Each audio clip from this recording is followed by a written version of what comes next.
Bugün sizinle aile büdcəsinin formalaşması mövzusu haqqında öyrənəcəyik. Elə isə gəlin vaxt itirmədən keçək mövzumuza. Deməli, müəllimlər, ailə büdcəsi haqqında biz öyrənməmişdən əvvəl ilk olaraq gəlin öyrənək görək. İqtisadiyyat nədir, təsərrüfat nədir? Biraz bunlar haqqında məlumat alaq. İqtisadiyyat təsərrüfatın qayda qanunlarla səmərəli idarə olunmasıdır. Elə testlərdə də bu şəkildə verir ki, iqtisadiyyat nədir? İqtisadiyyat təsərrüfatın qayda qanunlarla səmərəli idarə olunmasıdır. Hətta əvvəlki köhnə kitablarda iqtisadiyyatın bir neçə tərifi verilirdi. Düzdür, indi hal-hazırda yalnız bir tərifi verilib. Amma belə istəyirəm onları demişkən sizin nəzərinizə çatdırım. Təriflərindən biri o idi ki, iqtisadiyyat təsərrüfatı öyrənən fəndir və iqtisadiyyat təsərrüfat həyatının təşkili, quruluşu və vəziyyəti demək idi. İndi düzdür, günümüzdə yeni kitabda yalnız bir tərifi verilib. Elə yeni kitaba əsasən veriləcək çox güman ki, testlərdə də. Amma bəzən olur ki, müəllimlər test toplularında gətirib köhnə kitabdan verirlər iqtisadiyyatın tərifini. Ona görə elə istədim demişkən onları da sizin nəzərinizə çatdırım və məsləhətim sizə olar ki, hər üç tərifini əzbər bilsəniz daha yaxşı olur. Çünki vacib bir məqamdır. Bəzən olur ki, elə gətirib yeni kitaba əsasən yox, köhnə kitaba əsasən sualı salırlar və elə cavabını da ona uyğun istəyirlər. Sonrasında isə gəlin öyrənək görək, bəs ev təsərrüfatı nədir? Ev təsərrüfatı odur ki, evin və ev həyatının idarə olunması üzrə işlərdir. Yəni ki, biz gündəlik hansı işləri görürük, onu nəzərdə tutur. Ev təsərrüfatının da köhnə kitabda bir neçə tərifi verilmişdi. Düzdür, hal-hazırda yeni kitabda qeyd etdiyim kimi yalnız hər birinin bir tərifi verilib, amma köhnə kitabda bir neçə tərifi verilmişdi. Elə demişkən onları da sizə xatırlatmış olum. Təriflərindən biri o idi ki, təsərrüfat müəssisənin təsisatı demək idi və həmçinin təsərrüfat məişətdə zəruri olanların cəmi. İndi müəllimlər, bəzən müəllimlərin çətinlik çəkdiyi məqamlardan biri odur ki, müəllimlər bunların tərifini qarışdırır. Onları asan yolla yadınızda saxlamağı sizə indi bir yolunu öyrədəcəm. İqtisadiyyat fikir verdinizsə geniş bir anlayışdır və iqtisadiyyatın içərisində yer alan isə təsərrüfatdır. Yəni ki, iqtisadiyyat böyük anlayışdır, təsərrüfat isə kiçik anlayış olduğuna görə onun içərisində yer alır. Hətta özünüz də fikir verdinizsə, iqtisadiyyatın hər üç tərifində təsərrüfat sözü işlənir. Amma təsərrüfat təriflərində heç birində nə təsərrüfat sözü işlənməyib, nə də ki, iqtisadiyyat. Onu da bu şəkildə yadınızda saxlarsanız sizin üçün daha asan olacaq. Sonrasında isə ev təsərrüfatına bəs nələr daxildir desə, ev təsərrüfatına daxildir əmlakdır, pul vəsaitidir və istifadə olunan əmək alətləri. Elə bu şəkildə də testlərdə istəyir ki, ev təsərrüfatına nələr daxildir? Ev təsərrüfatına daxildir əmlak, pul vəsaitləri və ev şəraitində istifadə edilən alətlər. Yəqin ki, bu aydın oldu sizlər üçün. Daha sonra isə ev təsərrüfatının idarə olunması nədir bəs desə, ev təsərrüfatının idarə olunması, evin yığışdırılması, yeməyin hazırlanması, gündəlik gördüyümüz işlər nəzərdə tutur. Daha sonra xırda təmir işləri, heyvanlara qulluq, həyətyanı sahənin saxlanılması və s. bu kimi işlərə aiddir. Ev təsərrüfatını belə desək, yadda qalan şəkildə desək, ev təsərrüfatının idarə olunması odur ki, biz gündəlik hansı işləri görürük? Onlar həmin işləri biz necə idarə edirik? Bunları nəzərdə tutur. Hətta burada fikir versəniz, heyvanlara qulluqdur, həyətyanı sahənin saxlanılmasıdır. Bunlar kənd yerində yaşayan insanların gündəlik gördüyü işlərə aiddir. Yəqin ki, bu hissə sizə aydın oldu. Daha sonra isə keçək digər bir hissəyə. Ailədə əmək fəaliyyətinin təşkili və yaxud da ki, başqa cür desək, ailədə təsərrüfat fəaliyyətinin təşkili nələrdən ibarətdir? Gəlin baxaq. Birinci odur ki, ailə üzvlərinin tələbatlarının ardıcıl təmin edilməsi. Bəli. İkincisi odur ki, ailə əmlakının yığılması. Aha, bəli. Üçüncüsü odur ki, demək, ailədə əmək fəaliyyəti və yaxud da ki, təhsil alma və peşəyə yiyələnməkdə ailə demək, üzvlərinə kömək etmək. Bəli, bu da aydındır. Dördüncü, sonuncu, yəni ki, əmək qabiliyyəti olmayan ailə üzvlərinə qayğı. Burada bir nüansı sizin nəzərinizə çatdırım ki, bəzən elə çox vaxt olur ki, bu ayrıca bir test sualı kimi verilir ki, əmək qabiliyyəti olmayan şəxslər kimlər hesab edilir? Təqaüdçülər, əlillər və uşaqlar hesab edilir. Bunlara da diqqət etməyiniz vacibdir. Demək, müəllimlər, fikir verdinizsə, mən bunu nömrələyib ardıcıl şəkildə sizə nəzərinizə çatdırdım. Elə testlərdə də çox vaxt bu şəkildə düşür ki, demək, ailədə təsərrüfat fəaliyyətinin təşkili nələrdən ibarətdir? Onları ardıcıl sıralayın. Mən də ona görə ardıcıl sıraladım. Sizin də bunu yadınızda ardıcıl şəkildə saxlamağınız vacibdir. Elə bəlkə gətirdi, imtahanda saldı ki, ardıcıl şəkildə quraşdırın.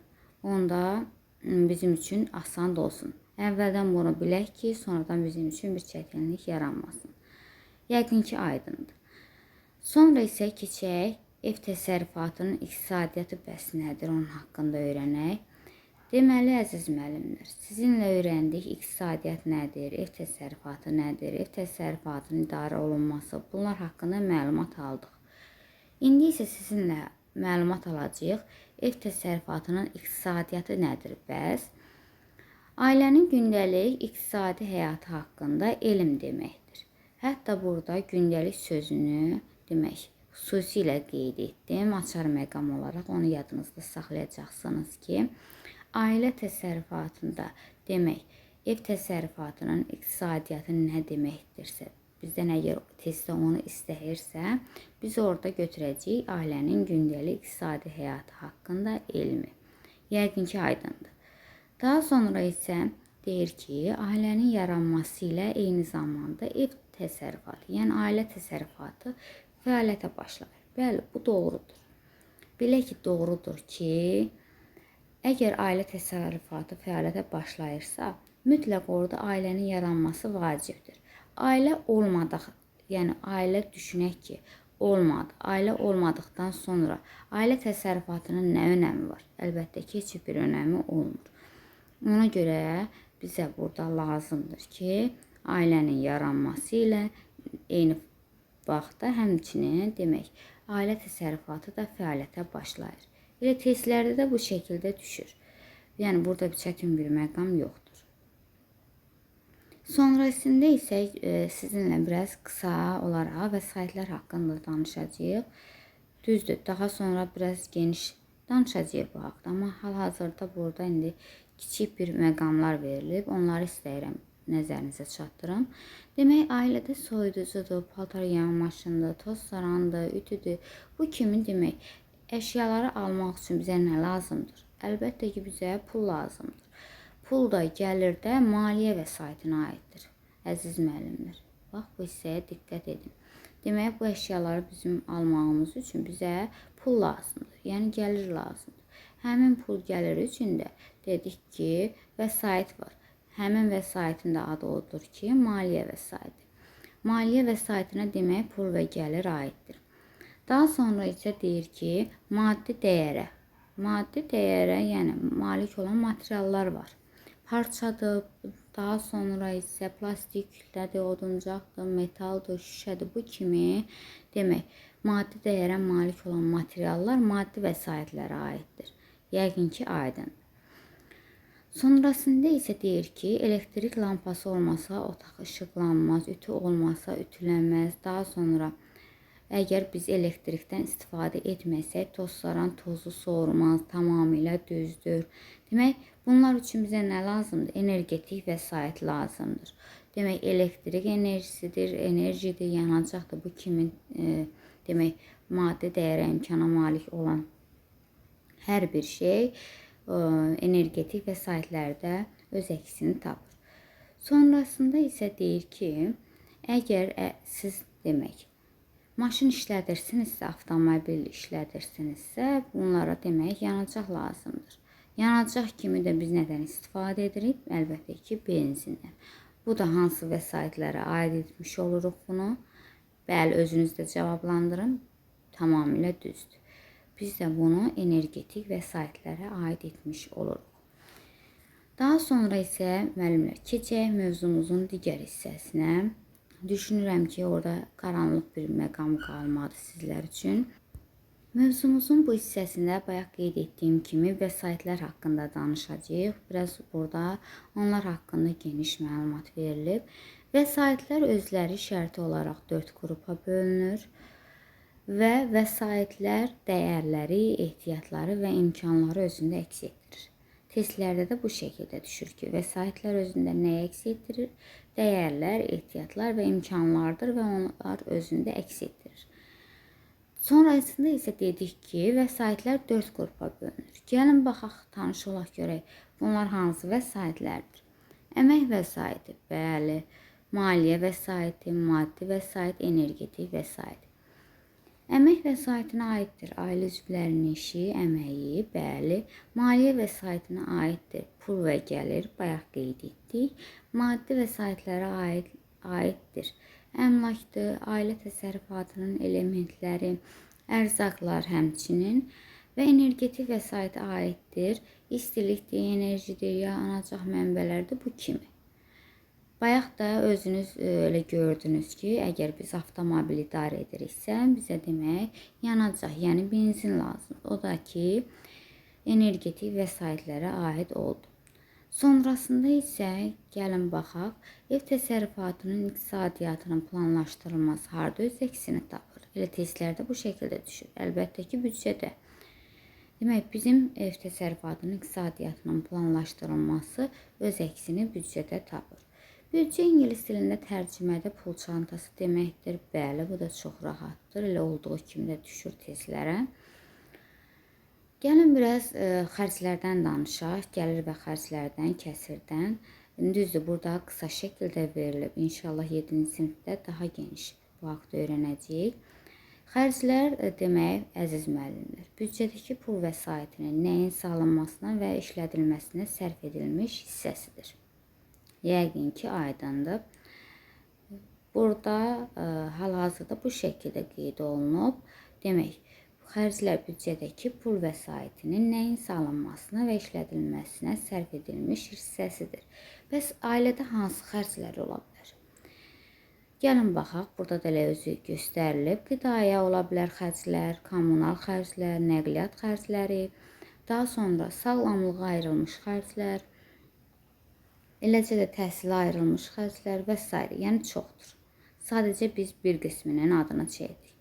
Sonra isə xərclər var ki, daimidir və bu xərclər hansılardır? Qidaya və kommunal xərclər. Yəni qidaya ayrılmış xərclər daimidir. Eləcə də kommunal xərclər və dəyişən və gözlənilməyən xərclər var. Bu, inşallah bu haqda irəliləyən siniflərdə daha geniş məlumat alacağıq. Hal-hazırda burada qısa şəkildə verilib. Dəyişən xərclər demək, şəxsi plandan və şəraitdən asılı olaraq yaranan xərclərdir. Bunlar da dəyişən xərclərdir. Bir də var, əziz müəllimlər, gözlənilməz xərclər. Bunlar da hər hansı bir qəza ilə bağlı ola bilər. Gələn qonaqdır, dostdur, onların qarşılanması və yaxud da ki, yaranan hər hansı bir xəstəliklə bağlı ola bilər. Bunlar da gözlənilməz xərclərdir. Elə bunlar özləri də dəyişən xərclərə aiddir. İnşallah irəliləyən zamanlarda bu haqda daha geniş öyrənəcəyik. Sonrasında isə ailənin gəlir və xərclərinin müəyyən zaman kəsikləri üzrə paylanmasına ailə büdcəsi deyilir. Burada diqqət edəcəyiniz bir məqam odur ki, burada müəllimlər. Demək, burada ailə sözünü açar məqam olaraq götürək. Niyə görə? Çünki burada ailə büdcəsini bizdən soruşur. İndi irəliləyən mövzularda özünüz görəcəksiniz. Orada isə deyəcək ki, büdcə nədir? Büdcə ailənin burada hal-hazırda bizdən soruşduğunu soruşmayacaq. Büdcə gəlir və xərcin müəyyən zaman kəsikləri üzrə paylanmasıdır. Ailə büdcəsi isə ailənin gəlir və xərclərinin müəyyən zaman kəsikləri üzrə paylanmasıdır. Burada da açar məqam olaraq biz ailə sözünü götürəcəyik. Sonrasında isə əgər bizim gəlirimiz xərcimizdən artıq planlaşdırılıbsa, biz həmin demək pulların bir qismini yığıma göndərə bilirik. Bəli, tamamilə düzdür. Və yaxud da ki, əksinə, əgər bizim xərcimiz gözlənilən gəlirdən artıq planlaşdırılıbsa, onda bizim büdcəmiz kəsirli olacaq. Yəqin ki, bu hissəsi aydındır. Bəs büdcə kəsiri nə deməkdir? Büdcə kəsiri o deməkdir ki, bizim büdcədəki pul vəsaitinin çatışmayan hissəsi. Bax, əziz müəllimlər, xərclə büdcə kəsirini qarışdırmayaq. Bizim xərcimiz o idi ki, nəyisə alırdıq, onu sərf edirdik. Amma büdcə kəsiri o deməkdir ki, hər hansı belə büdcəmizdəki olan pul vəsaitinin çatışmayan hissəsi. Yəqin ki, aydındır. Ümid edirəm ki, bunu da qarışdırmayacağız. Elə başqa bir məqamda qalmadı. Düşünürəm ki, hər bir şeyi sizin diqqətinizə çatdırdım. Hər birinizə uğurlar müəllimlər, sağ olun.